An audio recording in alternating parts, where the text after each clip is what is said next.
See, we didn't go anywhere. We left you right where I told you we were going to leave you. Yep. I don't even think the character moved. No, oh yeah, no, the character moved. I had to get out of the water. It was a funky camera angle and made everything look like really weird. Open this. What is in here? 3D gaming at its Hey! finest. Chicken! I'm sure that's totally disgusting. I don't know how long it's been sitting down here.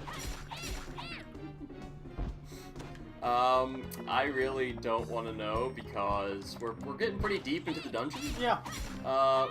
And Not many people go this far, apparently, according to the old man. yeah, so that's, yeah, and plus, like, the last person who even came in here died at the snake's hands, which was a couple of floors ago, so... Any RPG in general, how grody does have all that stuff have to be in the actual dungeon? That's actually a great question. I have not thought of that. Yeah, ever. Yeah, I know, you don't normally think of it, but how gross is all the stuff you're picking, and how old is it? Yeah, because, like, I the only other time I've thought about something like that was when I was playing an RPG years ago on PlayStation 2, where I was, doing the dungeon crawling thing, and I found, like, a weapon at, like, the very bottom of the dungeon, right before the boss room, and I'm like, hold on, I had to go through, like, 5 different side quests to even open this damn dungeon, and now there's supposed to be a sword down here. This thing is probably rusted as all hell. Yeah. So I've never thought about that with the food, though. Yeah, why? Or just any items in general. You think they'd slowly wither away from being just time in general. Yeah. But you never know. I'd say, unless these guys are doing some upkeep. I mean, I get you could say, oh, it's their magical items, so they don't adhere to the normal rules of whatever. But... I'm sorry, and plus, if you're telling me that those chests are keeping them preserved... They're not, because they're wood, things get in between them, And if you're telling me the chests are magical, fine. I want to know why people aren't coming in and pilfering them. Yeah. Because apparently they can preserve anything. I mean, we'd still know what King Tut's full body would look like in one of those chests. Ha! Ha! Die, carnivorous plant. Well, there's a lot of carnivores in this basement. Yeah. I mean, in this, I went back to the forest. Yeah, in this dungeon. I said basement. You said basement. I don't know why you said basement. Wow, there's a plot twist. This whole thing is just in one kid's imagination. And we're actually in his basement. That gets done too much. And we're just in his basement. Just in his basement, in his, Right now, he is playing with his stuffed animal cat and stuffed animal bear. So we're Winnie the Pooh is what you're telling me. We could be. Alright, fan theory on Dark Cloud. The evil genie is actually just his dad who has put on way too much weight and is changing their schedule around. So now he has to go to sleep at certain times. So he's now the evil genie changing time. You're writing a fan fiction right now. I am. On Dark Cloud about... You are talking to the guy who just, while sitting and joking, came up with the first 4 scenes of the Yu-Gi-Oh! Porn parody. Yeah. I'm pretty sure that's probably already out there. If it isn't, I'll be surprised. But yes, while just sitting and joking randomly, I came up with the first 3 scenes. Just off the top of my head. Werewolf! Whoa! Werewolf! You werewolf! I've seen a lot of werewolf designs. That's a new one. It looks like a... Always learning something new, see? It looks like they just pulled the mole out of the ground. With those claws in it. Yeah, kinda, yeah. Like, just call him a weremole. Keep with the aesthetic, damn it. Come here, Hallow. Oh, everybody's throwing at me. Bring it! I'll play this game. Let's do it! I'll throw down with long-range stuff. Bring it! Ha-ha! Ha-ha-ha. Yeah, I see your poison apples and raise you a stone. I raise you a flamingo. Because that's what I have right now. See the flamingo. The one weapon every monster feared, the flamingo. It is pretty scary. Okay, I'm not gonna lie. Very, very scary. For a second there, I caught myself. I was about to say flamenco. Flamenco? The dance? And I'm like, yeah. Somehow that still works. The one thing all monsters feared, the flamenco. Do you, speaking of flamenco, do you watch, there's a show that you should probably watch called Better Late Than Never on NBC.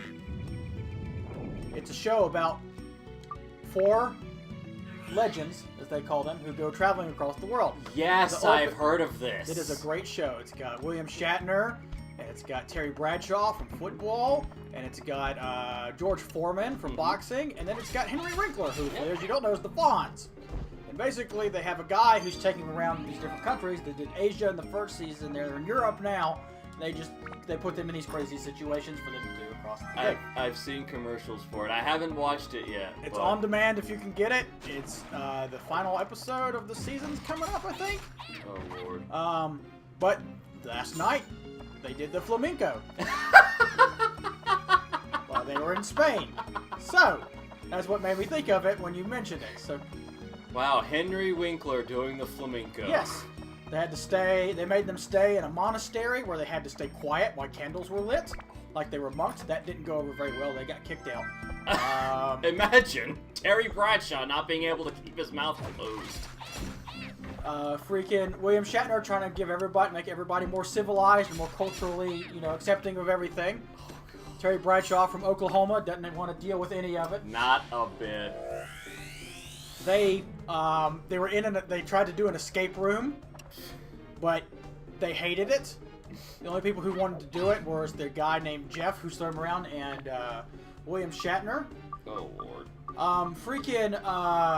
We realize you want to be Captain George Kirk, Foreman got so angry about it being in there that he hated it so much that he wanted to get out. He knocked down the door by punching it twice. Now, granted, it may have been set up to where he could just punch out of it. I don't know. But... But, it still says something about the man. 70 years old and can still do that, yeah. Yep. I keep forgetting it. But anyway, it's a pretty decent show. It's funny. So if you get a chance to watch it, go watch it. I think you would enjoy it. I probably should watch a few episodes.